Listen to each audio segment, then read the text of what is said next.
خوش آمدید ناظرین، آپ دیکھ رہے ہیں پروگرام کیپٹل ویو. میں ہوں شہزاد رضا. فلسطین اور اسرائیل کے مابین سیز فائر ہو گئی. غزہ میں امدادی سامان بھی پہنچنا شروع ہو گیا، لیکن کئی ماہ لگیں گے جو تباہی اسرائیلیوں نے بمباری کے ذریعے وہاں پر پہنچائی ہے اور جو انسانی جانیں ضائع ہوئیں، جو فلسطینی خاص طور پہ جو بچے شہید ہوئے، اس کا تو کوئی نعم البدل ہو ہی نہیں سکتا. پاکستان نے فلسطینیوں کی ہمیشہ بھرپور حمایت کی ہے، چاہے پاکستان کی حکومت ہو، کوئی بھی حکومت ہو، پاکستان کے عوام ہو. اور اس دفعہ خاص طور پہ یہ ثابت کیا پاکستان نے کہ باوجود اس کے کہ کئی جگہوں سے دباؤ بھی تھا کہ اسرائیل کے معاملے پر نرمی برتی جائے، لیکن پاکستان کے دو ٹوک موقف میں کسی قسم کی کوئی کمی نہیں آئی. اور پاکستان کے وزیر خارجہ نے جیسے فلسطین کا کیس پریزنٹ کیا وہ بھی قابل تحسین ہے، اور اس کو سراہا بہت سے عالمی رہنماؤں نے، خاص طور پہ جو مسلم ورلڈ کے جو بڑے بڑے رہنما ہیں انہوں نے بھی.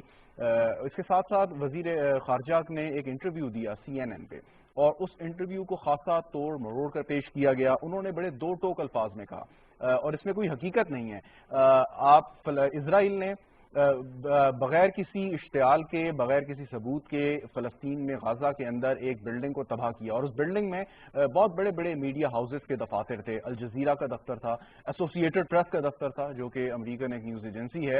لیکن اس کے باوجود اسرائیل کے بارے میں عالمی میڈیا کی جو رائے ہے وہ ہمیں کوئی ایسی نظر نہیں آئی. اگر یہی واقعہ کسی مسلمان ملک میں ہوتا، کسی مسلم کنٹری میں ہوتا، اور اب تک شاید کئی قسم کی پابندیاں لگ چکی ہوتی، میڈیا پورا شور مچا رہا ہوتا، تو وزیر خارجہ نے جو بات کی کہ میڈیا بائس کی، وہ کوئی اس میں کسی قسم کی کوئی وہ نہیں ہے، مبالغہ آرائی نہیں ہے، بالکل حقیقت ہے. اور بہت بڑے بڑے اسکالرز انکلوڈنگ نام چومسکی یہ کئی دفعہ کہہ چکے ہیں کہ میڈیا جب بھی فلسطین اور اسرائیل کا مسئلہ ہوتا ہے تو ایک باقاعدہ ایک لائن لیتا ہے. اور میں اس انفلوئنشل میڈیا کی بات کر رہا ہوں کہ جو عالمی رائے عامہ کو ہموار کرنے کے لیے کسی ایک فریق کے حق میں اپنا ایک کردار ادا کرتے ہیں بغیر کوئی نام لیے. اس میں کیا ان کی مجبوریاں ہیں وہ آپ میرے سے بہتر سمجھ سکتے ہیں. اس میں پیسے کا انفلوئنس شامل ہے، کوئی دوسرا انفلوئنس شامل ہے، اور وزیر خارجہ نے لگی لپٹی اس پہ کہے بغیر یہ بات کی، اور جو انٹرویور تھیں انہوں نے اس کو دوسرا رنگ دینے کی کوشش کی. لیکن اس کے ساتھ سوشل میڈیا پہ جس قسم کی تنقید کا سامنا کرنا پڑا انہیں بھی، اور اس کے ساتھ ساتھ جو پاکستان کے موقف تھا اس کی تائید کی گئی. اس پر گفتگو کریں گے. مجھے اسٹوڈیو میں جوائن کریں نسیم صدیقی صاحب، تجزیہ کار ہیں. آپ کا بہت بہت شکریہ نسیم صاحب. ٹیلی فون لائن پر ہمیں جوائن کریں زاہد حفیظ چودھری صاحب، ترجمان ہیں فارن آفس کے. سر آپ کا بھی بہت بہت شکریہ. زاہد صاحب آپ سے آغاز کرتا ہوں کہ وزیر خارجہ کا یہ جو انٹرویو تھا اور اس کے بعد جو انٹرویور کی جانب سے جو ایک نقطہ اٹھایا گیا اور یہ شاید امپریشن دینے کی کوشش کی گئی کہ ان کا ٹارگٹ جو تھا وہ جیوز تھے، آپ اس کو کیسے دیکھتے ہیں کہ یہ سیاق و سباق سے ہٹ کے انہوں نے بات کی، یا کوشش تھی کہ وہ سارے کا سارا جو ایک نیریٹو بلڈ کرنے کی کوشش ہم کر رہے تھے اس کو ضائع کیا جائے؟ جی السلام علیکم شہزاد، بہت مہربانی. نسیم صدیقی صاحب آپ کے ساتھ موجود ہیں، ہمارے پرانے دوست ہیں، اور انتہائی ان کا کمپریہنسو تجزیہ ہوتا ہے. It's always good to be on the panel with Naseem Siddiqui صاحب. شہزاد صاحب، اس میں جو آپ نے بات کی، جب سے یہ ایسکلیشن ہوئی اس میں آپ نے دیکھا کہ Pakistan was on the forefront of diplomatic effort. ہم نے OIC میں اس ایشو کو اٹھایا، وہاں پہ اس کی اسپیشل میٹنگ اس کی. جی زاہد صاحب آپ کو آواز آ رہی ہے؟ زاہد صاحب سے دوبارہ رابطہ کرتے ہیں. نسیم صدیقی صاحب، یہ جو انٹرویو تھا انہوں نے جو جواب دیا اور اس کے جواب کے رد عمل میں جو بات کی گئی، تو یہ ایک ڈیلیبریٹ اٹیمپٹ ہوتی ہے کہ ایک چیز جا رہی ہے، ایک نیریٹو بلڈ ہو رہا ہے، اس کو سارے کو ضائع کر دیں، ایسی بات کر دیں کہ جس کا وجود ہی نہ ہو. شہزاد یہ بڑی زبردست بات ہے. یہ سمجھے کہ ہم اس سے ون ون پوزیشن میں آ گئے، کیونکہ جس طرح شاہ محمود قریشی صاحب نے فلسطین کا مسئلہ سامنے رکھا اور جس طرح وہ بولڈلی ڈسکس کر رہے تھے، اس وجہ سے جو انہوں نے اینکر تھی وہ ڈی ٹریک ہو گئی، اور اس بات کو وہ مذہبی منافرت کی طرف لے جانا چاہ رہی تھی. لیکن ہمارے وزیر خارجہ نے بڑے اچھی طرح اس کو ٹیکل کیا، اور آپ نے جس طرح بھی اپنے انٹرو میں بھی ذکر کیا کہ سوشل میڈیا کے اوپر جو ہے وہ بات سامنے نظر آ رہی تھی کہ وزیر خارجہ کیا بات کرنا چاہ رہے تھے اور وہ اس کو کس طرف لے جانا چاہ رہی تھی. تو یہ پاکستان کے حق میں بھی بہت بہتر ہوا، اور سوشل میڈیا پہ آپ نے دیکھا کہ اس دفعہ لوگوں نے بہت زیادہ اس میں انٹرسٹ لیا، یہ فلسطین کے حق میں آئے. ایون جو لندن میں مظاہرے ہو رہے تھے وہاں پہ جیوز بھی اس میں شامل تھے. تو یہ بالکل جو بات ہے نیگیٹولی ان کی طرف جا رہی تھی، اور تبھی ان کو یہ 10-11 دن کے اندر اندر یہ ان کو معاملہ ختم کرنا پڑا. ٹھیک ہے، میں واپس آتا ہوں. زاہد صاحب دوبارہ ہمارے ساتھ ہیں. زاہد صاحب آپ بات مکمل کر لیجیے اپنی. جی تو شہزاد سوری لائن ڈراپ ہو گئی تھی. جی میں یہ کہہ رہا تھا کہ جب انہوں نے فارن منسٹر صاحب نے یہ ساری کیمپین جو ہے وہ اسے لے کے چلے، پہلے OIC کی میٹنگ ہوئی، اس کے بعد UN میں UN جنرل اسمبلی کا جو میٹنگ ہوئی. اب جو CNN کے جرنلسٹ کی آپ نے بات کی اس میں ہم یہ سمجھتے ہیں کہ جی بالکل غیر ذمہ دارانہ ان کا رویہ تھا، کیونکہ جو فارن منسٹر صاحب نے بات کی وہ کسی بھی اسٹریچ آف امیجنیشن سے اینٹی سیمیٹزم کی طرف اسے نہیں لے کے جایا جا سکتا، بلکہ ہم یہ سمجھتے ہیں کہ کوئی بھی اسے ٹویسٹ دینا انفیکٹ پروو کرتا ہے اس پوائنٹ کو جو کہ فارن منسٹر واز میکنگ. ہم یہ کہہ رہے ہیں کہ وہ تو ایک اس اوپینین کو شیئر کر رہے تھے جو کہ دنیا میں وائڈلی پریولنٹ ہے، جو ہنڈریڈ آف آرٹیکلز لکھے گئے ہیں، اور ہم یہ بھی سمجھتے ہیں کہ فریڈم آف ایکسپریشن جو ہے اس کی رسپیکٹ ایکولی سب کے لیے امپورٹنٹ ہے. تو اس لحاظ سے ہم نے اس پہ بڑا اسٹرانگ اپنا رد عمل بھی دیا. ہم یہ سمجھتے ہیں کہ انفارچونیٹ اس طرح کا رویہ جو ہے وہ ہیلپ فل ہے. جی ٹھیک. اچھا زاہد صاحب یہ بتائیں کہ اب معاملہ یہ ہے کہ اسرائیل نے جب بھی کوئی کارروائی کی ہے جتنے بھی امپورٹنٹ کیپٹلز ہیں وہاں سے ہمیں وہ رسپانس ہمیں نظر نہیں آیا، اگرچہ ان کی جانب سے یا اسرائیلی میڈیا نے یہ رپورٹ کیا کہ امریکہ کے شدید دباؤ کے بعد انہوں نے یہ فیصلہ کیا کہ سیز فائر ہونی چاہیے، اور اس پر انہوں نے اپنی وکٹری بھی کہ ہم نے اپنے ٹارگٹس اچیو کر لی ہیں. تو اگر امریکہ کا دباؤ اسرائیل پہ آیا تو کیا آپ سمجھتے ہیں واقعی یہ کیس تھا، یا اس کے ساتھ ساتھ جو پوری ایک رائے عامہ بن رہی ہے اس وقت اسرائیل کے خلاف اس کی وجہ سے ان کو یہ سمیٹنا پڑا؟ جی شہزاد میں یہ سمجھتا ہوں کہ دیکھیں یہ جو ایک گلوبلی ایک رائے عامہ آواز ہو رہی اس کا بہت امپورٹنٹ اس میں رول ہے. دیکھیں OIC کا بڑا اہم رول ہے. OIC تو معارض وجود میں بھی فلسطین کے مسئلے کی وجہ سے آئی. اب یہ جو ایک گلوبل آپ کو اوپینین نظر آ رہا تھا نہ صرف گورنمنٹ کی طرف سے بلکہ پبلک کی طرف سے، آپ دیکھ رہے ہیں کہ جس طرح پوری دنیا میں اس کے اوپر مظاہرے ہو رہے تھے، جس طرح اس پہ ہیومن رائٹس آرگنائزیشن کی طرف سے آواز اٹھائی جا رہی تھی، اور جس طرح اس پہ ایک کمپریہنسو اور آرگنائز ڈپلومیٹک کیمپین آگے چل رہی تھی جسے پاکستان نے کافی حد تک لیڈ بھی کیا. تو ہم یہ سمجھتے ہیں کہ یہ سارے نے اس کو کنٹریبیوٹ کیا.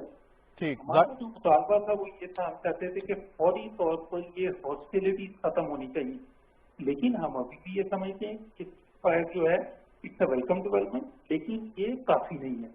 اس کے بعد آگے اسرائیل کو اکاؤنٹیبل ٹھہرانا چاہیے جو اس کے یہ ایکشن ہیں، جو اس کے یہ کرائم سے اگینسٹ دا فلسطینین پیپل، اور اس کے بعد اس کے ریزولوشن کی طرف بھی جانا چاہیے. اور ہماری ابھی بھی یہی پوزیشن ہے جو ہم انٹرنیشنل پلیٹ فارمز پہ بھی اٹھاتے ہیں. ہم یہ سمجھتے ہیں کہ ایک وائبل کانٹیگوس اور انڈیپینڈنٹ فلسطینین اسٹیٹ کا وجود میں آنا ضروری ہے مسئلے کے دیرپا حل کے لیے، اور اس کے لیے کنڈیشن بھی جو کہ OIC اور UN کی ریزولوشن کے مطابق ہوں، 1967 بارڈر کے مطابق ہوں، اور القدس الشریف فلسطینین اسٹیٹ کا کیپٹل ہو.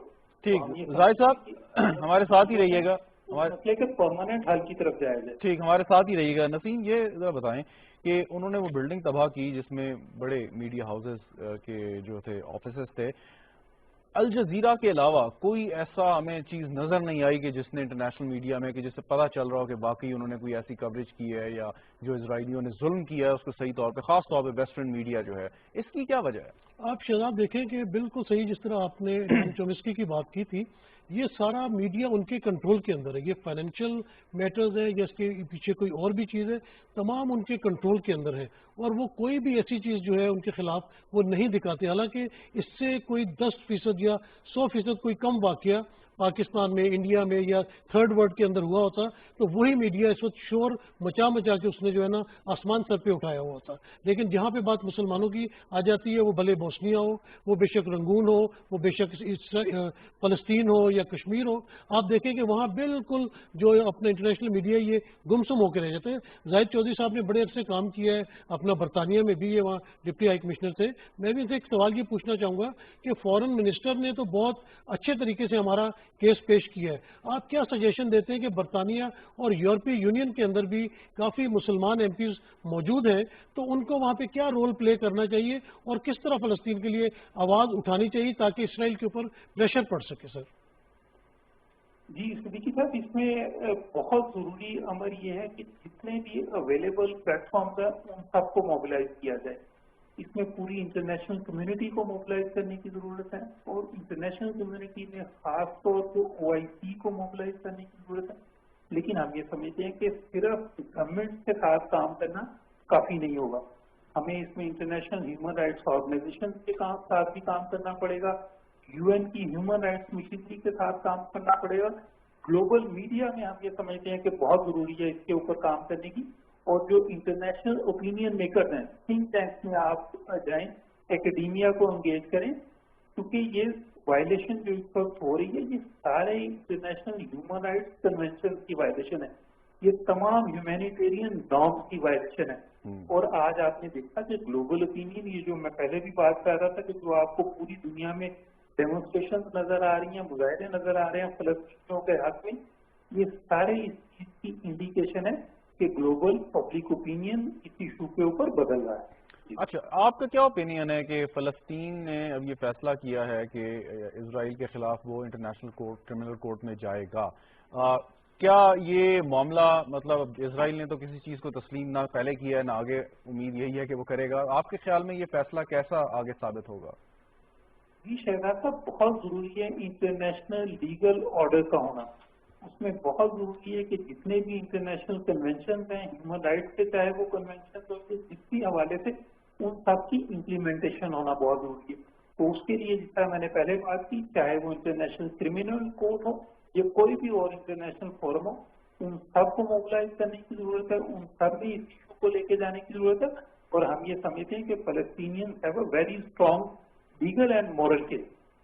ٹھیک, اور آپ کوئی مماثلت بھی دیکھتے ہیں فلسطین اور کشمیر میں؟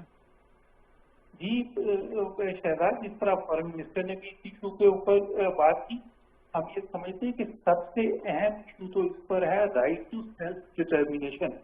اور پاکستان نے جو یہ فلسطین کے ایشو کے اوپر ہم حمایت کرتے ہیں, اس کے 3 ایلیمنٹس ہیں. سب سے پہلا اس کا جو ایلیمنٹ ہے وہ تو یہ ہے کہ it's an important Islamic cause. یہ وہ کاز ہے جس کی وجہ سے OIC معاہدے وجود میں آئی. اور دوسرا اس کا ایلیمنٹ ہے ہیومن رائٹس کا.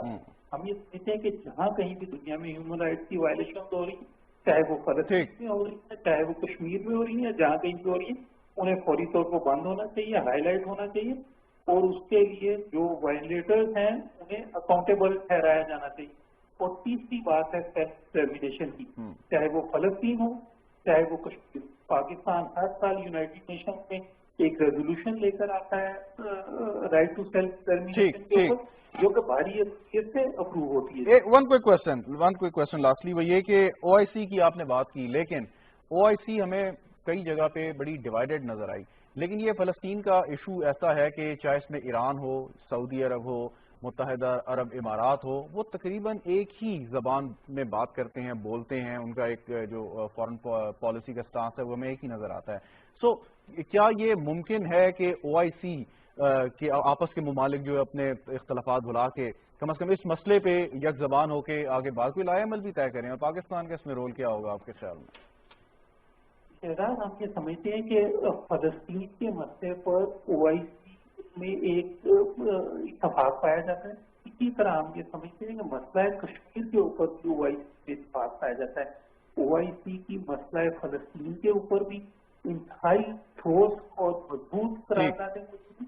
اسی طرح کشمیر کے مسئلے کے اوپر ان کی بڑی اسٹرانگ ریزولوشن موجود ہیں. ابھی جو نیجر میں میٹنگ ہوئی OIC council of foreign minister کی, اس میں آپ نے دیکھا ہوگا کہ کتنی اسٹرانگ لینگویج میں ریزولوشن آئی ان کی کشمیریوں کے حق میں.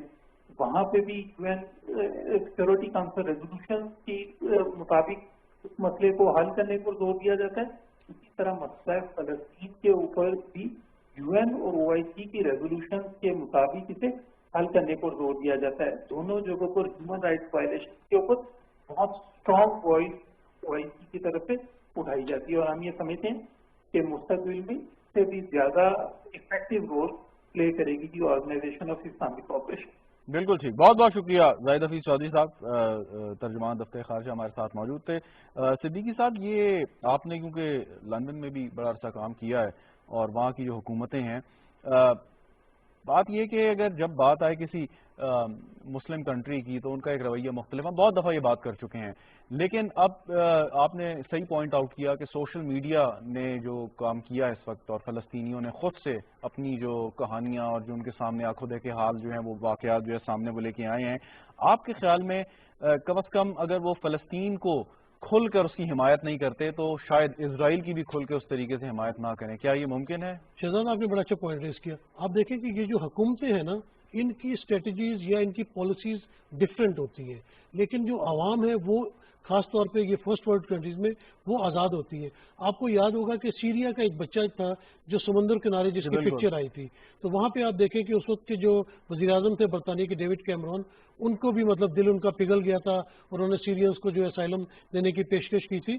तो बात यह है कि जो वहाँ की नेशंस है ना, they have got a very soft heart.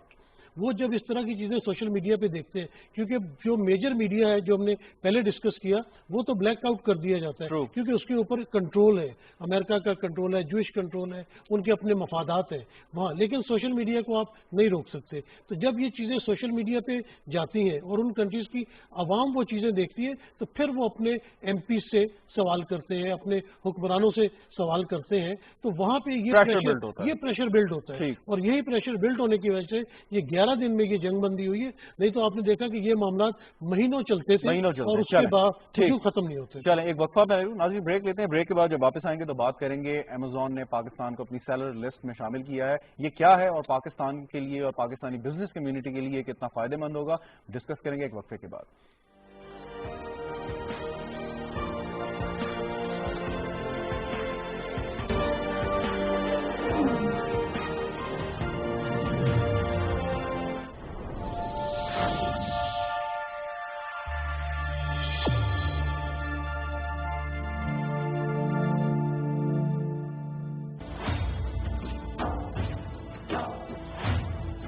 हमारी ख्वाहिश है कि आप इस बात से शेख मोहतरम आगाह करें कि हम बासिम सुल्तान का रिश्ता मांगने का इरादा रखते हैं।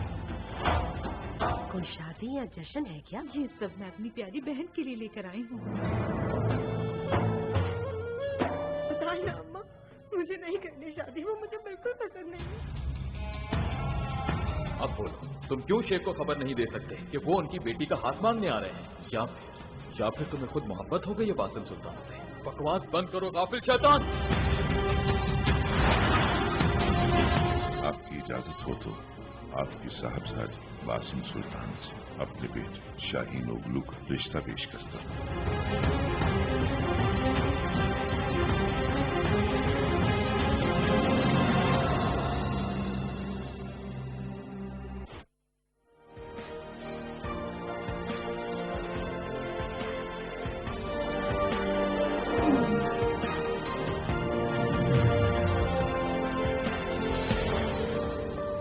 अवेलेबल नहीं, शिप हो गया। प्रोग्राम में एक बार फिर खुशामदीद नाजरीन, गुफ्तगू अब करेंगे अमेज़न ने जो इस वक्त दुनिया की सबसे बड़ी ई कॉमर्स की वेब पोर्टल है, पाकिस्तान को अपनी सेलर लिस्ट में शामिल किया है कि क्या इसका मतलब क्या है कि क्या पाकिस्तान के जो बिजनेसमैन हैं, पाकिस्तान की जो इंडस्ट्री है, वो अपनी प्रोडक्ट्स जो भी मसनूआत वो बनती हैं वो दुनिया भर में अमेज़न के जरिए उसको बेच सकते हैं। और हमारे साथ इस वक्त बदर खुशनूद साहब मौजूद हैं, मेंबर ई कॉमर्स, इस वक्त e commerce council ministry of commerce के।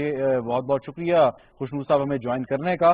क्योंकि थोड़ा सा ये टेक्निकल मौजू है, मैं चाहूँगा आसान अल्फाज में ज़रा बताइएगा कि अमेज़न ने सेलर लिस्ट में शामिल किया, इसका मतलब क्या है कि कोई भी पाकिस्तानी बिजनेसमैन या कंपनी अपनी मसनूआत जो अमेज़न के 300 मिलियन कहते हैं कि उनके जो खरीदार हैं इस वक्त लोग हैं उन तक वो पहुंचा सकते हैं? क्या ये ऐसा ही है या इसके लिए कुछ और चीजें दरकार हैं? जी नहीं, बहुत शुक्रिया।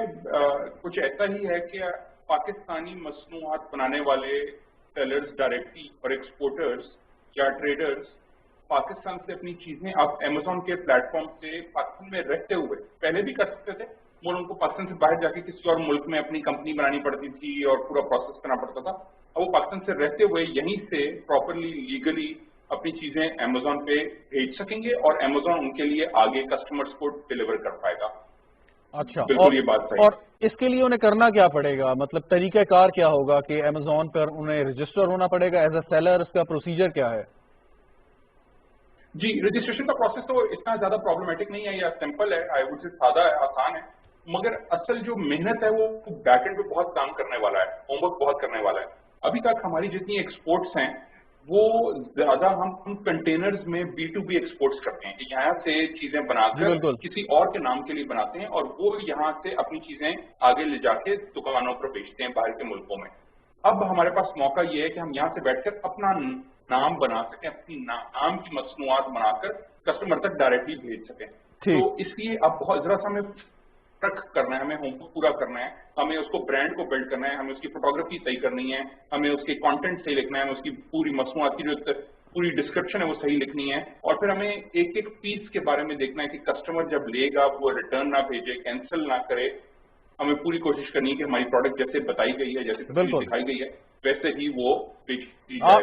आप साथ ही रहिए। नसीम, ये जरा बताएं, आप अगेन आपका फॉरेन एक्सपोजर है, वहां से आपने यकीनन अमेजोन से चीजें भी मंगवाई होंगी, तो वो अक्सर हम ये देखते हैं कि मतलब पाकिस्तान में भी कुछ सर्विसेज चल रही हैं, लेकिन बाहर हमने एक चीज कम से कम मैंने ऑब्जर्व की है कि क्वालिटी पे कॉम्प्रोमाइज कम होता है, और अगर कोई गलत क्वालिटी की चीज आ जाए तो उनकी रिटर्न पॉलिसी भी बड़ी आसान है, और उसके साथ साथ उनकी नेगेटिव या पॉजिटिव रेटिंग भी होती है सेलर की। तो मतलब ये कि इस पे कितना आपको काम करना है कि पाकिस्तान से खुदा न खास्ता ऐसी चीज जाए कि आपका नाम भी बदनाम हो और क्वालिटी। देखिए शहजाद, ये सबसे ज्यादा इंपॉर्टेंट चीज है। मैं जब बाहर था, लंदन में था, हम किसी भी स्टोर पे जाते थे, मिसाल के तौर पे मार्क्स एंड स्पेंसर पे मैं जाता था, वहां से अगर कोई मैंने प्रोडक्ट ले ली है तो रिसीट पे लिखा होता था कि with in 14 days you can change it. Even जब आप लेके वापस जाते हैं तो आप उनसे वो पूछते हैं कि भाई क्यों वापस कर रहे हैं, तो आप कहते हैं कि आई चेंज माई माइंड। वो कहते हैं डोंट वरी। उसका उन्होंने काउंटर ही अलग बनाया है, वो कुछ नहीं पूछते। वो आपके अगर क्रेडिट कार्ड से आपने पेमेंट की है तो फौरन आपके क्रेडिट कार्ड में पैसे वापस आ जाते हैं, कैश दिए हो तो कैश वापस कर देते हैं। वो कहते हैं उसके बदले कुछ आपने और बाय करना है तो वो बाय कर ले, हम एडजस्ट कर देंगे। इतनी अच्छी कस्टमर सर्विसेज होती है कि आपका दिल खुश हो जाता है। पाकिस्तान में मैंने ये देखा है कि एक सूट अभी आपने खरीदा है, घर गए, उसमें कोई फॉल्ट निकल आया है और आप वापस गए हैं तो वो बिल्कुल आंखें फेर लेते हैं। वो उसमें कस्टमर सर्विसेज आपको, इसको कहते हैं आफ्टर सेल सर्विस, वो नहीं देते। अगर इतने बड़े प्लेटफॉर्म में हमारा पाकिस्तान की एंट्री हुई है, अभी मेरे बदल साहब से ये सवाल भी मैं पूछता हूँ आपकी इजाजत से कि ये बताइएगा कि हम जो अपनी प्रोडक्ट्स हैं वो हम अमेजोन को सेल कर देंगे, वो अपनी वेबसाइट पे उसको लगा के बेचेगी, या वो वेबसाइट के थ्रू हमारे कंट्रोल में होगा कि मेरी प्रोडक्ट है वो उसको मैं कंट्रोल करूंगा? थोड़ा सा ये क्लैरिफिकेशन कर दें। और जिस तरह फिर पेमेंट का मसला होता है, जैसे बाहर हम थे वहां पे हम पेपॉल के जरिए पेमेंट कर दिया करते थे। PayPal is a very safe way to pay, क्योंकि यहाँ आपको पता है पाकिस्तान में फ्रॉड बड़े होते हैं, तो इसको भी बचाने के लिए क्या करना पड़ेगा? और ये क्लैरिफाई कर दें कि पेमेंट मोड क्या होगा और हम उन्हें माल बेचेंगे या हम अपने तौर पे उसको सेल करेंगे? B2C भी होगा क्या? जी, तो बहुत अच्छे सवाल आते हैं। मैं दोनों तीनों क्लियर कर देता हूँ। एक तो सबसे पहले चीज ये क्लियर कर दूं कि अमेजोन ने अभी सेलर्स की लिस्ट ओपन की है। इसका मतलब है हम यहाँ से चीजें बाहर भेज सकते हैं, मगर बाहर की चीजें अभी हम खरीद नहीं पाएंगे यहाँ पाकिस्तान। तो ये मैं थोड़ा सा क्लियर कर दूं। अभी मार्केट प्लेस यहाँ नहीं ओपन हुई, यानी कि वो नहीं, हम खरीद नहीं पाएंगे, हम यहाँ से चीजें बाहर भेज पाएंगे। दूसरी बात, ये इस मॉडल को B2B2C कहा जाता है, यानी कि बिजनेस टू कंज्यूमर, यानी कि यहाँ के हमारे manufacturers, SMEs, women entrepreneurs, sellers, exporters जो हैं वो यहाँ से चीजें एक और बिजनेस के अमेजोन को देंगे और अमेजोन उनके बिहाफ पे आगे डिलीवरी करेगा। इसमें दो मॉडल्स हैं। बहुत अच्छा आपका सवाल था। दो मॉडल्स हैं, एक कहा जाता है FDM और एक FBA। FBA ज्यादा मशहूर है और ज्यादा पॉपुलर और ज्यादा आसान समझा जाता है, जिसका मतलब ये है कि फुलफिलमेंट बाय अमेजोन, यानी कि अमेजोन तक आप पहुंचाते हैं, आगे एंड कस्टमर तक अमेजोन आपके लिए उस चीज को पहुंचा देता है और उनकी रिटर्न्स और कैंसिलेशंस को भी कलेक्ट करता है। और FBM जो है उसको कहा जाता है फुलफिलमेंट बाय मर्चेंट, यानी कि ऑर्डर ऑनलाइन आया और उसके बाद आप एज द मर्चेंट या सेलर यहाँ से खुद अपने कोरियर से जैसे भी अरेंजमेंट करेंगे आपने उसको डिलीवरी की। जो आपका दूसरा सवाल था कि कैसे ये आपके कंप्लीटली आपके कंट्रोल में होगा, आप खुद मैनेज करके प्रोडक्ट की फोटोग्राफी ऑनलाइन डालना, निकालना, एंट्री वगैरह, मगर अमेजोन के कुछ क्राइटेरिया हैं हर चीज। एंट्री कितनी देर रहेगी, कैसे आपने डालना है, रैंकिंग कैसे होगी, एडवर्टाइजिंग कैसे होगी, तो वो आपको सब उसके हिसाब से मैनेज और मेंटेन करना, और उसकी ट्रेनिंग लेनी बहुत जरूरी है। इसलिए मैं दोबारा रिपीट करूंगा कि किसी को भी ऑनलाइन सेलिंग करने से पहले अमेजोन पे उसकी ऑनलाइन ट्रेनिंग लेना, एक चीज मुझे समझाएं, यूनिवर्सिटी है उसके थ्रू ट्रेनिंग बदर लेना बहुत जरूरी है। बदर साहब एक आपने पेमेंट की मैं वो ऐड कर दूं, पेमेंट अभी क्योंकि मैंने आपको बताया मार्केट प्लेस नहीं है, तो आपने पेमेंट नहीं करनी होगी, आपने payment as an exporter receive करनी होगी। तो वो अमेजोन ने सिस्टम बनाया है कि वो डायरेक्टली आपके बैंक अकाउंट में पाकिस्तान में पहुंच जाएगी जब आपकी कोई चीजें बिक जाएंगी। ठीक, बदर साहब एक चीज जरा समझा दें कि एक बायर है जो अमेरिका या यूरोप के किसी मुल्क में बैठा है, वो पाकिस्तानी एक प्रोडक्ट को पसंद करता है अमेजोन पे, मिसाल के तौर पे उस प्रोडक्ट की कीमत है $100, और लेकिन जब वो पाकिस्तान से वो प्रोडक्ट जाएगी उस मुल्क में, तो हो सकता है उतनी उसकी शिपिंग कॉस्ट पड़ जाए या उसके ऊपर जो ड्यूटी है वो पड़ जाए। तो ये जरा समझा दें कि ये क्या वहां पे जो बायर है वो इतनी पैसे देने को तैयार होगा, मतलब ये थोड़ा सा इसका जो इसकी कामयाबी के पीछे मतलब ये कोई रुकावट तो नहीं बन जाएगी? जी, ये भी बहुत अच्छा सवाल है। तो ये जो भी आपने बताया, मैं काउंसिल का मेंबर हूं जिसका नाम नेशनल ई कॉमर्स काउंसिल है, ये मिनिस्ट्री ऑफ कॉमर्स में ई कॉमर्स पॉलिसी के तहत बनी थी, और ये national e commerce council prime minister को और उनके एडवाइजर कॉमर्स को रिपोर्ट करती है हर 6 महीने के बाद। इस काउंसिल में सबसे बड़ा मकसद इस काउंसिल का बनाने का ये है कि ये जितनी बीच में छोटी छोटी फ्रिक्शंस हैं या चैलेंजेस हैं जो कि हमारे पुराने जो सिस्टम्स बने हुए हैं उनके हिसाब से आ रही हैं, उनको कैसे हमने अपनी डिजिटल वाली इकोनॉमी में B2B2C वाली नई इकोसिस्टम में, नए बिजनेस मॉडल में कैसे उनको ठीक करना है। तो इसमें स्टेट बैंक और कस्टम्स और FBR और इन सारे जितने इदारे हुकूमत के हैं जिनको अपनी सिस्टम को अपडेट या अपग्रेड या चेंज करने की जरूरत है, उन सबके साथ इस वक्त बहुत एक्टिव काम हो रहा है NECC में, नेशनल ई कॉमर्स काउंसिल में, और इनमें कुछ चेंजेस लाने की जरूरत है, बिल्कुल जैसे आपने हाईलाइट किया। मगर ज्यादातर आपको यहाँ से आराम से आप चीजें भेज पाएंगे, मगर कुछ ऐसे पुराने सिस्टम है जिनमें चेंजेस लाने की जरूरत है, और उस पर स्टेट बैंक के साथ एक्टिवली काम होना शुरू हो चुका है और बाकी इदारों को भी इंगेज कर लिया। नहीं, लेकिन बदर साहब एक तो ये कि अगर फर्ज करें कोई कारोबारी, एक कॉटेज इंडस्ट्री है पाकिस्तान की, वो अपनी कोई एक प्रोडक्ट भेजना चाहते हैं, तो वो अमेजोन से भेजेगा कैसे? जरा समझा दें। उसके लिए कोई उसको एक्सपोर्ट लाइसेंस लेना होगा, कोई इजाजत होगी, वो कैसे कोरियर, कौन उसे पैक करेगा, अमेजोन पैक करेगा, कैसे वो जाएगा, उसकी पैकेजिंग कैसे होगी? ये थोड़ी सी टेक्निकल इश्यूज हैं जो जरा आम आदमी पूछना चाहेगा। बिल्कुल जरूर जी। तो होगा ये कि जब आपने यहाँ चीजें बनाई, सबसे आसान और बेहतर जो भी समझा जा रहा है तरीका वो ये है कि आप बल्क में यहाँ से वो चीजें पैक करके अमेजोन के वेयर हाउस जो भी, फॉर एग्जाम्पल अगर आपने ऐसी चीजें बनाई जो यूरोप में चलनी है, तो आप यूरोप के उनके वेयर हाउस या फुलफिलमेंट सेंटर में भिजवा देंगे। अगर आपने उनके अमेरिका के मार्केट को टारगेट करना है, तो आप अमेरिका के उनके फुलफिलमेंट सेंटर या वेयर हाउस, आपकी जिम्मेदारी है वहां तक पहुंचाना, यानी कि यहाँ की शिपिंग कंपनी से काम करना, कोरियर कंपनी से काम करना कि वो आपकी फैक्ट्री से उठाएं या आपके वेयर हाउस से उठाएं, और यहाँ से वो पाकिस्तान से एग्जिट लें एक्सपोर्ट के तौर पे, और वहां के फुलफिलमेंट सेंटर तक चीजें पहुंचा दें अमेजोन के। उसके आगे अमेजोन उसको आपको एक रिसीविंग देगा कि हमने ये क्वांटिटी इन चीजों की रिसीव कर ली है, और उसके बाद जैसे ही कोई ऑनलाइन ऑर्डर आएगा कस्टमर का उस एरिया से, तो अमेजोन आपकी उस इन्वेंट्री से चीजें निकालेगा, खुद पैक करेगा और उनके घर तक या उनके दफ्तर तक डिलीवर कर देगा। फाइन, लेकिन ये कि यहाँ से सर, यहाँ से जो सेलर अपनी प्रोडक्ट अमेजोन के उस फुलफिलमेंट सेंटर में भेजेगा, उसके लिए उसे कोई परमिशन चाहिए होगी, या वो सिर्फ अमेजोन को एक खत लिख देगा जी कि ये चीजें मैं भेजना चाहता हूँ, आप इसको अरेंज कर लें? जी, वो अमेजोन की जब ऑनलाइन रजिस्ट्रेशन करेंगे तो उनका पूरा प्रोसेस है कि वो आपसे, आप उनको इंटीमेट करेंगे कि ये मेरा बिल ऑफ लेडिंग है, ये मेरी जो पूरा एक एक्सपोर्ट का प्रोसेस होता है, तो यहाँ से आप टेक्निकली उनको वहां एक्सपोर्ट कर रहे होंगे अमेजोन को। मगर क्योंकि अभी तक जो एक्सपोर्ट होती थी वो एंड कस्टमर को, यानी कि जब आपने एक्सपोर्ट कर दिया तो आपका काम खत्म हो जाता था, मगर अभी आप इस केस में आपका काम खत्म नहीं होगा, अमेजोन इंटरमीडियरी है, आपसे रिसीव करेगा और आपके बिहाफ पे आगे बेचेगा। नहीं सर, पाकिस्तानी पोर्ट से, तो उसके लिए कुछ रेगुलेशंस चेंज करने की जरूरत है। मेरी गुजारिश जो थी वो ये था कि पाकिस्तानी पोर्ट से जब वो चीज बाहर निकलेगी, उसके लिए क्या गवर्नमेंट ऑफ पाकिस्तान को सर्टिफिकेट देगी, किसी इजाजत कोई चाहिए होगी या नहीं? जी बिल्कुल चाहिए, जो नॉर्मल कस्टम का प्रोसेस है एक्सपोर्ट का वीपॉक के थ्रू, वो पूरा प्रोसेस करना। बदर साहब, यहाँ पे एक छोटा सा सवाल ये भी आ रहा है कि मुझे ये बताइए कि पहले हमें अमेजोन के पास जाने, मिसाल के तौर पे मैं एक सेलर हूँ या मैन्युफैक्चरर हूँ, मुझे पहले गवर्नमेंट ऑफ पाकिस्तान से कोई सर्टिफिकेशन या इजाजत चाहिए, उसके बाद मैं अमेजोन के पास जाऊंगा, या मैं डायरेक्ट अमेजोन के साथ जो है वो कॉरेस्पॉन्डेंस करूंगा? नहीं जी, कोई हुकूमती अप्रूवल नहीं चाहिए, आप अमेजोन से डायरेक्ट करेंगे, आप अमेजोन के डायरेक्ट कस्टमर हो। उसमें एक ये नुकसान नहीं हो सकता कि सब स्टैंडर्ड अगर कोई कंपनी है और वो डायरेक्ट अमेजोन के साथ राब्ता करती है और अपनी चीज़ें भेजनी शुरू कर देती है और उसके बाद कंप्लेंट्स आती है, तो उसमें बदनामी तो पाकिस्तान की होगी। तो कोई ऐसा सिस्टम ना बनाया जाए कि पहले पाकिस्तान से उस कंपनी को क्लियरेंस हो कि इसकी एक्सपोर्ट क्वालिटी इसके पास है भी कि नहीं है। जी, ये बड़ा अच्छा एक पॉइंट है, इस पे हमने काफी डिबेट की है इंटरनली NECC में, नेशनल कॉमर्स काउंसिल में। तो इसमें एक चीज इंपॉर्टेंट ध्यान में रखने वाली है कि जितनी दफा ये दुनिया की बेस्ट प्रैक्टिसेस में है कि अगर हुकूमती प्रोसेस ऐड किए जाएं तो सिस्टम स्लो हो जाता है। बेहतर ये होता है कि मार्केट के डायनेमिक्स को अपने ऑटोमेटिकली रहने दिया रहे कि वो खुद ही अपने आप को रिजॉल्व करते हैं। इस केस में जो अभी शुरू में सबसे पहले आपने बात की शहजाद पर में, वो ये कि जो अमेजोन है वो कस्टमर सेंट्रिक है, आपने मेंशन किया था। कस्टमर सेंट्रिक होने का मतलब ये है कि अमेजोन कहता है कि आप जो भी भेजेंगे, अगर मेरे कस्टमर ने उसकी रेटिंग या रिव्यू गलत कर दिया या उसने कहा कि मुझे चीजें ठीक नहीं मिली, उसने रिटर्न या कैंसिल कर दी, तो ऑटोमेटिकली उस सेलर की रेटिंग कम आ जाएगी और वो सेलर को अपने सिस्टम से निकाल देंगे।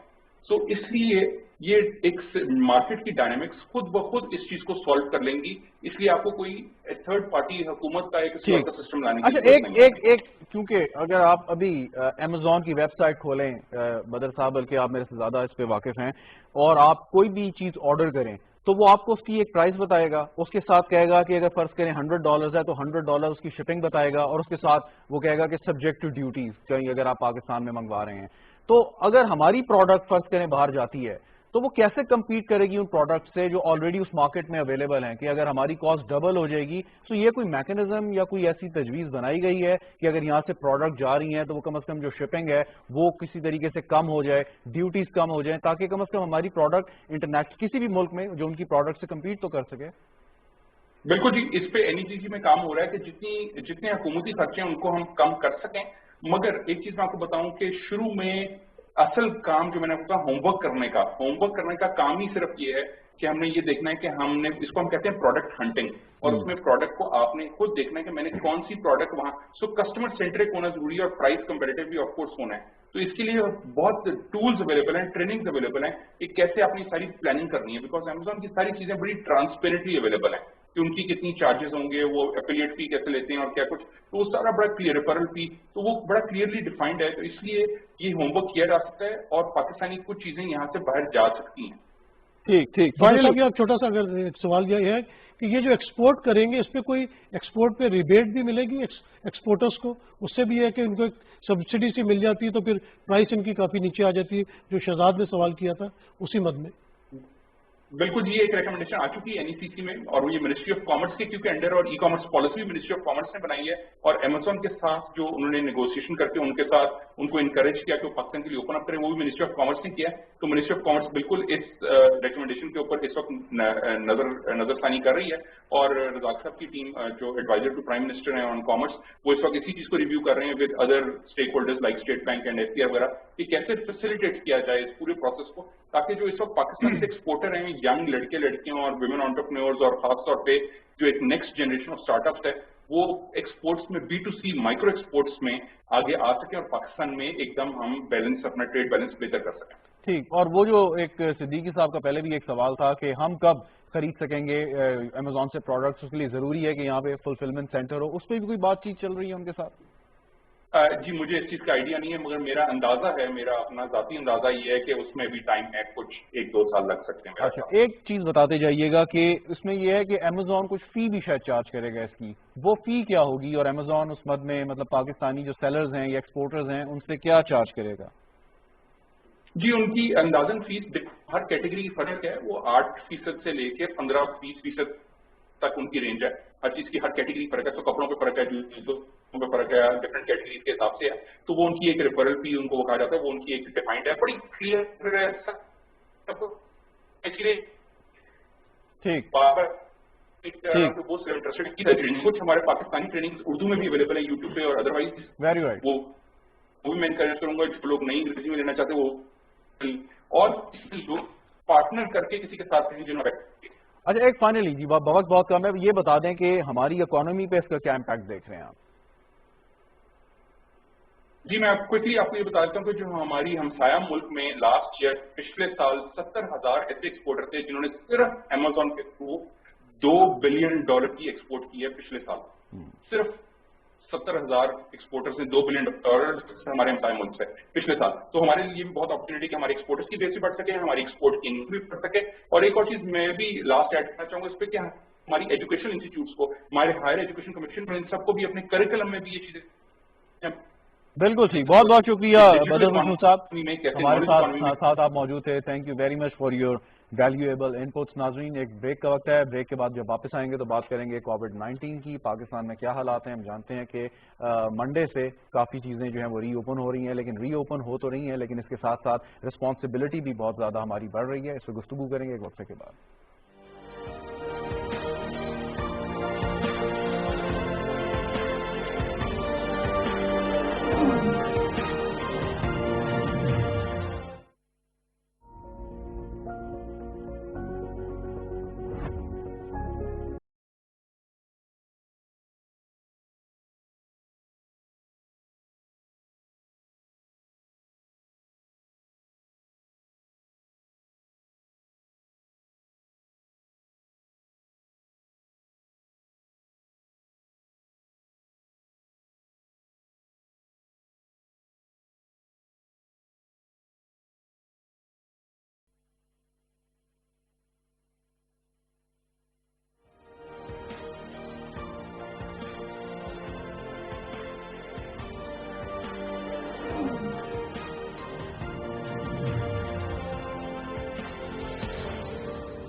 प्रोग्राम में एक बार फिर खुशामदीद नाजरीन। कोविड-19 पूरी दुनिया इसकी लपेट में, पाकिस्तान समेत दुनिया भर में कितने केसेस रिपोर्ट हुए, कितने लोगों ने अपनी जानों से हाथ धो बैठे। पाकिस्तान में भी जो सूरत हाल थी, लेकिन अगर कंपेयर करें पाकिस्तान को, अपने आसपास इर्द गिर्द नज़र दौड़ाएं तो पाकिस्तान में हालात बहुत बेहतर रहे हैं। पाकिस्तान में हालात बहुत बेहतर हैं, उसकी वजूहात बहुत सारी हैं। उसमें से एक ये भी कि सख्ती से हुकूमत ने इक़दामात किए और इस चीज़ की इजाज़त नहीं दी कि कोविड-19 को मज़ीद उसको फैलने से रोकने के लिए बड़े अच्छे इक़दामात किए गए।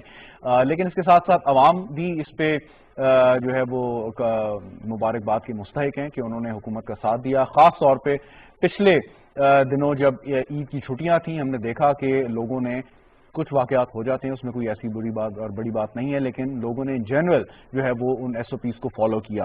अब सवाल ये है कि पीर के रोज़ से, यानी आज से 1-2 दिन बाद SOPs के मुताबिक नरमी की जा रही है और कारोबार खुल रहे हैं, कारोबारी मराकज़ खुल रहे हैं। उसके कुछ अरसे बाद जो है वो तालीमी मराकज़ भी सारे के सारे खुल जाएंगे और जो आउटडोर डाइनिंग है उसकी भी इजाज़त जो है वो दे दी गई है। लेकिन सवाल ये कि ये सारी चीज़ें अच्छी तो हैं, लेकिन इसके साथ साथ ये हमें एक जिम्मेदारी का एहसास भी दिलाती हैं कि अगर हमने SOPs की वायलेशन की तो ये फिर से कहीं दोबारा ये वबा ख़तरनाक सूरत हाल इख्तियार ना कर जाए और हुकूमत को उससे ज़्यादा सख्त इक़दामात ना करना पड़े। नसीम सिद्दीकी साहब, ये जो वाक़यात सारे हुए पाकिस्तान में, दुनिया भर में बहुत सी कहानियाँ जन्म वाक़यात में दिया, हुकूमत ने बहुत सारे इक़दामात किए, कारोबार जो है लोगों का मुतासर हुआ। ख़ास तौर पे ईद से पहले जो हम देखते थे कि चांद रात पे बाज़ारों में रश है, वो हमें नहीं नजर आया इस दफ़ा। तो अब जब ये खुल रहा है तो हमने देखते हैं कि कोई चीज़ जब ओपन होती है तो लोग पुरानी कसर पूरी करने की कोशिश करते हैं, टूट पड़ते हैं। डॉक्टर नौशीन हामिद साहिबा भी हमारे साथ मौजूद हैं, पार्लिमानी सेक्रेटरी हैं फॉर हेल्थ। डॉक्टर साहब बहुत बहुत शुक्रिया। नसीम साहब से जवाब लेके मैं आपकी जाने बात हूँ। जी नसीम साहब, देखिए, बात यह कि हुकूमत अपनी तौर पे भरपूर कोशिश कर रही है कि कोविड को कंट्रोल किया जा सके, और जो सबसे बेहतरीन इनका इदारा है NCOC जो बनाया, वो डेली बेसिस पे जो डाटा दे रहा है वो हम मीडिया वालों के लिए भी बहुत अच्छा होता है। अच्छा देखें, दुनिया में बड़े बड़े मुल्क फेल हो गए, अमेरिका है, कनाडा है, बरतानिया है, नेम एनी कंट्री, सब फेल हो गए, कोई कंट्रोल नहीं कर पा रहा। सिर्फ वही मुल्क कामयाब है तो जिसने थोड़ी बहुत स्ट्रेटजी बेहतरीन रखी। हमने स्ट्रेटजी बेहतरीन रखी कि हम कंप्लीट लॉकडाउन की तरफ नहीं गए, क्योंकि हमारी मईशत से भी लोग मरेंगे, भूखे मरना शुरू हो जाएंगे। तो ये जो एक स्मार्ट लॉकडाउन की पॉलिसी थी गवर्नमेंट की, ये बहुत अच्छी थी। हमारे जो हेल्थ वर्कर्स हैं, जो हमारे फ्रंट लाइन वर्कर्स हैं, डॉक्टर्स हैं, नर्सेज हैं, उनके साथ जो लोग और काम करते हैं, इन्होंने बेहतरीन काम کیا اور انہوں نے اپنی جانوں کے نذرانے پیش کیے. اس کے بعد دیکھیں ہماری ذمہ داری بنتی ہے, عوام کی ذمہ داری بنتی ہے کہ گورنمنٹ پوری کوشش کر رہی ہے, آپ کو تمام فیسلٹیز دے رہی ہے, ڈاکٹرز اپنی جان کو خطرہ ڈال کے آپ کا علاج کر رہے ہیں, ہاسپٹلز میں جا رہے ہیں, سارا ذمہ بیٹھے میں واپس عوام کو اپنی ذمہ داری ڈاکٹر صاحبہ کو شامل گفتگو لوں. ڈاکٹر صاحب اب یہ پیر کے روز سے یہ جو کاروباری سرگرمیاں ہیں ان کا آغاز ہو جائے گا, لیکن ہم دیکھتے ہیں کہ لوگ احتیاط نہیں کرتے, تو اس پہ کوئی سخت نظر رکھی جائے گی کہ اگر کوئی وائلیشن ہوتی ہے تو دوبارہ آپ نے خاص طور پہ ٹارگیٹڈ لاک ڈاؤن کی طرف بھی کیا بڑھ سکتے ہیں ہم؟ جی دیکھیں بالکل اس وقت ظاہر سی بات ہے کہ اب یہ کرونا ایک لانگ ٹرم ایک ڈیزیز ہے, ایک وبا ہے جس نے ہمارے ساتھ اب کچھ سال رہنا ہے, تو اس لیے ہمیں اپنی اب ظاہر لائف کو جسے کہتے ہیں ایک نیو نارمل جو ہے اس قسم کا لائف اسٹائل ہم لوگوں کو اڈاپٹ کرنا ہے, اور لوگوں کو اس چیز کو سمجھنا ہے کہ ہمیں اب احتیاطی تدابیر کے ساتھ کچھ عرصہ جو ہے وہ رہنا پڑے گا, کیونکہ بار بار لاک ڈاؤن اور بار بار یہ ساری چیزیں جو ہوتی ہیں جس سے ملک کلوز ڈاؤن ہوتا ہے, یہ کسی طرح سے بھی جو ہے یہ مطلب فیزیبل نہیں ہے, نہ ہی لوگوں کے لیے اور نہ ہی حکومت کے لیے. تو اب اس میں ایس او پیز کی اسٹرانگ امپلیمنٹیشن کے لیے ڈیفینیٹلی حکومت اقدامات دے رہی ہے, اور اسی لیے آپ کو پتہ ہے کہ انہوں نے لوکل انتظامیہ کی ہیلپ کے لیے فوج کو بھی طلب کیا ہے, کیونکہ لوگ کئی دفعہ لوکل انتظامیہ کو سیریسلی نہیں لیتے, مگر جہاں پر ان کو کوئی فوج کے نمائندے نظر آتے ہیں تو وہ امپلیمنٹیشن جو ہے اس کو سیریسلی لینے لگ جاتے ہیں. تو اب ظاہر جرمانے بھی ہوں گے, دکانیں جیسے پہلے بھی ہو رہا تھا کہ اگر کوئی ایس او پیز کی خلاف ورزی کرتے نظر آئیں گے تو دکانیں سیل بھی ہو رہی تھیں, کچھ گرفتاریاں بھی ہوئی تھی, چاہے وہ سمبولک تھی, کچھ گھنٹوں کے بعد اس کو چھوڑ دیا جاتا تھا, مگر یہ تمام اچھا یہ بتائیے گا ڈاکٹر صاحبہ کہ صوبے اپنے مطلب جو بھی وہاں پہ صورتحال ہے اس کے مطابق اپنا فیصلہ کرنے میں آزاد ہیں, تو کیا یہ بہتر نہیں ہوتا کیونکہ سندھ نے جو کچھ فیصلہ کیا ہے وہ شاید انہوں نے بہتر سمجھا کہ لاک ڈاؤن کو کس طرح اس میں انہوں نے نرمی لے کے آنی ہے اور کیسے اس کو آہستہ آہستہ کاروباری مراکز کو یا تعلیمی اداروں کو کھولنا ہے, سو اس میں آپ سمجھتی ہیں کہ جو بھی فیصلہ ہے یہ این سی او سی کے پلیٹ فارم سے نہیں ہونا چاہیے؟ ٹھیک ہے صوبے فیصلہ کریں لیکن جو اس کی اناؤنسمنٹ ہو تاکہ ایک وہ جائے, امپریشن جائے, ایک میسج جائے کہ سارے فیصلے جو ہیں اتفاق رائے سے ہو رہے ہیں. دیکھیں جی اس وقت صورتحال جو ہے وہ ایک ایوالونگ سچویشن ہے کہ یہ روز کے روز جو ہے یہ ڈیٹا جو ہے وہ ڈفرینٹ قسم کا آتا ہے, چینج ہوتا ہے, اور ہر صوبے کی اپنی ڈائنامکس ہے. ہم نے جس طرح سے پہلی ویو میں دیکھا تھا کہ سندھ کے اندر بہت زیادہ زور تھا, پنجاب میں کمپیریٹیولی کم تھا. اب اس ویو میں ہم دیکھ رہے ہیں کہ پنجاب میں بہت زیادہ زور تھا, سندھ میں اس وقت کمپیریٹیولی کیسز ہمیں کم نظر آئے ہیں. مگر یہ چیزیں جو ہوتی ہیں چونکہ ہر صوبے کی اپنی ایک ڈائنامکس ہے, اپنی وہاں پر وبا کے پھیلاؤ کا ایک پیٹرن ہے, تو اس لیے وہ ایک پالیسی جو ہے وہ ہر جگہ امپلیمنٹ نہیں ہو سکتی, بلکہ with in one province also ایک صوبے کے اندر بھی تمام شہروں کے اوپر کئی دفعہ سیم پالیسی نہیں ہوتی. جیسے پیچھے کے پی کے میں ہوا تھا تو مردان کو ٹوٹل لاک ڈاؤن کیا گیا تھا, مگر باقی کے پی میں اس طرح کی ریسٹرکشنز نہیں. Very good. ڈاکٹر صاحبہ جی ہمارے ساتھ ہی رہیے گا, میں ذرا نسیم صاحب سے سوال کرنا چاہوں گا. نسیم صاحب یہ فرمائیں کہ اب کیونکہ اسکول کھولیں گے تو پیرنٹس کا ایک بہت بڑا کنسرن ہے, آپ کے بچے بھی اسکول یقیناً جاتے ہوں گے جو آج کل بند ہے اسکول, سو وہ کنسرن ہے کہ پہلے ہمیں یہی بتایا گیا ایکسپرٹس سے کہ یہ بچے کیریئر بن سکتے ہیں اور آپس میں انٹرمنگلنگ کرتے ہیں, بچے کچھ زیادہ خیال بھی نہیں رکھتے, سو وہ کتنا بڑا کنسرن ہے پیرنٹس کا کہ بچوں کو اسکول بھیجنا؟ اور دیکھیے پیرنٹس کا کنسرن دونوں طرف ہے. ڈاکٹر صاحب نے بالکل یہ بات صحیح کہی ہے کہ اب ہمیں کووڈ کے ساتھ چلنا ہے, اس کو لے کے چلنا ہے. پیرنٹس کا یہ بھی بہت کنسرن ہے کہ بچوں کی پڑھائی کا بہت حرج ہو رہا ہے, اسپیشلی جو لوگ اپنے سیکنڈری میں ہیں یا جن کا اے لیولز ہے, جو ایف ایس سی ہے.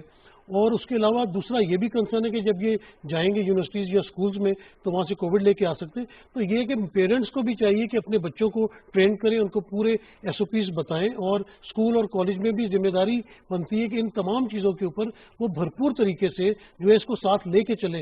50% کلاسز کر دیں, اسٹوڈنٹس کی تعداد کم کر دیں, جو تھوڑے سے ولنریبل بچے ہیں ان کو آن لائن رکھیں. تو یہ تمام چیزیں ہمیں ساتھ لے کے چلنی پڑے گی. تعلیم بھی ضروری ہے. تعلیم بھی ضروری ہے. اچھا شہزاد, یہاں پہ ایک چیز بہت ضروری ہے. ڈاکٹر صاحبہ سے سوال کروں گا کہ ڈاکٹر صاحبہ یہ جو کووڈ آپ نے کا ساتھ لے کے چلنا ہے, یہ تو لے کے چلنا ہے. میں نے دیکھا کہ ویکسینیشن پہ بہت ریزرویشنز ہیں, لوگ ویکسینز نہیں لگوا رہے جتنی تعداد میں ان کو لگوانی چاہیے تھی. تو آپ لوگوں کے پاس جو پیشنٹس آتے ہیں آلریڈی کوئی ڈائبٹک ہے, کوئی بلڈ پریشر کا ہے, یا آپ کی اور جو فٹرنیٹی ہے وہ بھی اپنے جو پیشنٹس ہیں ان کو جو ہے وہ اس بات پہ موٹیویٹ کر رہی ہے یا کرے گی کہ تمام لوگ جو ہے وہ ویکسینیشن لگائیں, کیونکہ آپ لوگ جتنا اس کو پروموٹ کریں گے اتنی زیادہ ویکسینیشن لگے گی, اور جتنی ویکسینیشن لگے گی اتنا اسپریڈ کووڈ کا کم ہوتا چاہیے. اور کوئی گورنمنٹ کو آپ کی سجیشن ہے, سوال پوچھ لیں.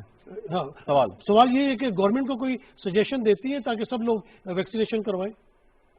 جی بالکل, دیکھیے اس وقت جو ہے وہ ایک کمیونیکیشن اسٹریٹجی بالکل ہمارے پاس ہے جس میں اویئرنیس بھی کی جا رہی ہے, اور آپ اس وقت پبلک سروس میسیج میں وہ میڈیا کے اوپر بھی چل رہے ہیں, آپ کے ٹیلی فون کی جو کال ٹونس ہیں ان کے اوپر بھی چل رہے ہیں. اس کے علاوہ بھی اویئرنیس کے لیے جو ہے وہ ہماری یو سی لیول کے اوپر ہماری لیڈی ہیلتھ ورکرز ہیں وہ سارے اس کے ذریعے بھی یہ میسیجز جو ہے دیے جا رہے ہیں. مگر اس وقت جتنے لوگ اپنے آپ کو رجسٹر کرا رہے ہیں وہ تقریباً 10% لوگوں کی رجسٹریشن ہمارے پاس ہوئی ہے, اور اس کو ہمیں بہت زیادہ بڑھانے کی ضرورت ہے, کیونکہ ٹارگیٹ حکومت کا اس وقت یہ ہے کہ 2021 کے آخر تک ہم اپنی 7 کروڑ پاپولیشن کو ویکسینیٹ کر لیں. اگر یہ 7 کروڑ ہماری ہو جاتی ہے تو ان شاء اللہ تعالیٰ ہم اس ہرڈ امیونٹی کی طرف جاتے ہیں, جس کی وجہ سے پھیلاؤ جو ہے وہ کم ہو جائے گا. تو ڈیفینیٹلی حکومت کی پوری کوشش ہے کہ زیادہ سے زیادہ اس کے بارے میں اویئرنیس دی جائے اور لوگوں کو موٹیویٹ کیا جائے. اچھا ڈاکٹر صاحبہ, یہ پاکستان, بہت سارے پاکستانی جو بیرون ملک کام کرتے ہیں, کوئی ایسی ان ممالک نے کوئی کسی قسم کی کنڈیشن تو نہیں رکھی کہ اگر یہاں سے کوئی بھی پاکستانی واپس اپنی نوکری پہ جائے گا تو اس نے اپنے آپ کو ویکسینیٹ ضروری ہے کرانا, اور ویکسینیٹ بھی کرانا ہے تو خاص قسم کی ویکسین کروانی ہے؟ کچھ ویکسینز کو انہوں نے اپنی لسٹ سے کاٹا تو نہیں کہ کوئی بھی, یعنی حکومت پاکستان جیسے ویکسینیٹ لوگوں کو کر رہی ہے یہ پوری دنیا میں یہ ویلڈ ہے, مطلب پاکستانی بآسانی نظر جا سکتے ہیں, بغیر کسی رکاوٹ کے کام کر سکتے ہیں؟ جی دیکھیے, ایک تو گورنمنٹ نے جس وقت باہر ہمارے جو اسٹوڈنٹس جو باہر پڑھ رہی ہیں, جو باہر جاب کر رہے ہیں, ان کے لیے آپ نے دیکھا ہوگا کہ 18+ کے ایسے تمام لوگوں کے لیے جن کے پاس باہر کا اپنا ورک پرمٹ ہے, یا ان کے پاس ورک ویزا ہے یا اسٹوڈنٹ ویزا ہے, ان کے لیے واک ان کر دی ہے, اور ان کو تو الاؤ کریں کیونکہ ویکسین اب وقت کے ساتھ ساتھ یہ ضرورت بن جائے گی. بہت سارے ملکوں میں تو کووڈ پاسپورٹ کا بھی ذکر ہو رہا ہے, مگر بہرحال ایک ویکسینیشن سرٹیفکیٹ جو ہے وہ میں سمجھتی ہوں کہ آنے والے وقتوں میں وہ اسی طرح سے ایک ضرورت ہوگی کہ جس طرح پاکستان سے جب جاتے تھے تو پولیو کی ہمیں ویکسینیشن کارڈ دکھانا پڑتا تھا, اب شاید یہ پوری دنیا میں. جی بس میں صرف ایک چیز ڈاکٹر صاحبہ, وقت تھوڑا کم ہے, میں صرف یہ پوچھنا چاہ رہا ہوں کہ ہم جو جیسے ویکسینیٹ کر رہے ہیں, جو ویکسین ہم جنرل پبلک کو ایڈمنسٹر کر رہے ہیں, یہ تھرو آؤٹ دا ورلڈ اس کی سرٹیفکیشن کو, اس ویکسین کو وہ ممالک ایکسیپٹ کر رہے ہیں نا؟ کوئی اس میں ایسی بات تو نہیں ہے؟ کیونکہ کچھ خبریں آ رہی تھیں کہ شاید یہ ویکسین جو ہے چند ممالک جو ہے اس کو کہہ رہے ہیں کہ آپ کسی دوسری کمپنی کی ویکسین لگوائیں. جی اس وقت یہ ہے کہ جی جو سب سے زیادہ جو اس وقت پاکستان میں یوز ہوئی ہے وہ سائنو فارم ویکسین. جی اور سائنو فارم کو بھی ریسنٹلی WHO نے جو ہے وہ اپروول دی ہے, اور آج یورپین یونین والوں نے بھی اس کو ایکسیپٹنس دے دی ہے کہ وہ سائنو فارم والے ویکسینیشن سرٹیفکیٹ کو ایکسیپٹ کریں گے. تو میں سمجھتی ہوں کہ یہ انشاءاللہ تعالیٰ جو پاکستان نے کوئی کمپرومائز نہیں کیا کوالٹی کے اوپر ویکسین کے, تو جو بھی ویکسین یہاں لگ رہی ہے وہ ضرور دنیا کے اندر جو ہے اس کی ایکسیپٹنس ہوگی. بالکل ٹھیک, بہت بہت شکریہ. ڈاکٹر نوشین حامد صاحبہ, پارلیمانی سیکرٹری فار ہیلتھ ہمارے ساتھ موجود تھی. نسیم صدیقی صاحب, آپ کا بھی بہت بہت شکریہ, آپ نے وقت نکالا ہمارے لیے. ناظرین, گفتگو آپ نے سنی, پروگرام کا وقت ختم ہوا. شہزاد رضا کو اجازت دیجیے, خدا حافظ.